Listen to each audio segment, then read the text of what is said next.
श्रीभुवनेश्वरी अष्टोत्तरशतनामस्तोत्रम्।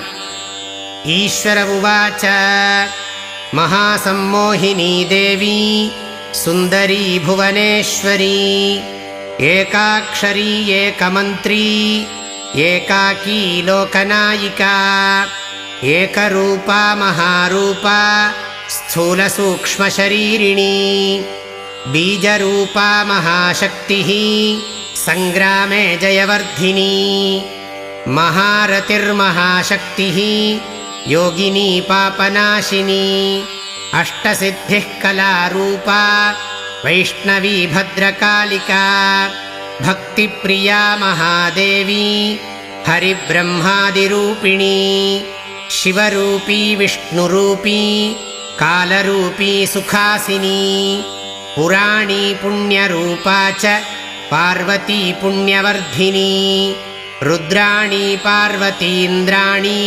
शङ्करार्धशरीरिणी नारायणी महादेवी महिषी सर्वमङ्गला अकारादिक्षकारान्ता ह्यष्टात्रिंशत्कलाधरी सप्तमात्रिगुणानारी शरीरोत्पत्तिकारिणी आकल्पान्तकलाव्यापी सृष्टिसंहारकारिणी सर्वशक्तिर्महाशक्तिः शर्वाणी परमेश्वरी हृल्लेखा भुवना देवी महाकविपरायणा इच्छाज्ञानक्रियारूपा अणिमादिगुणाष्टका नमः शिवायै शान्तायै शाङ्करी भुवनेश्वरी वेदवेदाङ्गरूपा च अतिसूक्ष्मा शरीरिणी कालज्ञानी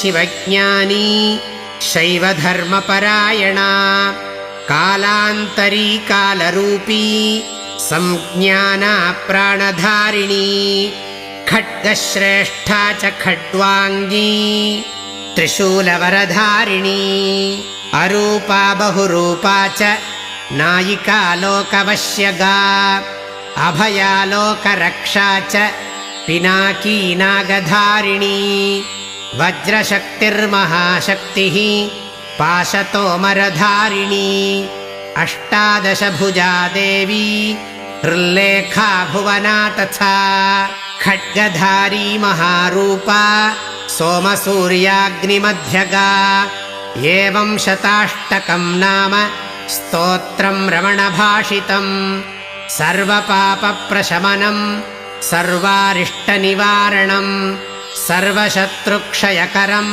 सदा विजयवर्धनम् आयुष्करं पुष्टिकरं रक्षाकरं यशस्करम् अमरादिपदैश्वर्यममत्वांशकलापहम् इति श्रीरुद्रयामले तन्त्रे भुवनेश्वर्यष्टोत्तरशतनामस्तोत्रं सम्पूर्णम्। ॐ तत्सत्। जगदम्बार्पणमस्तु।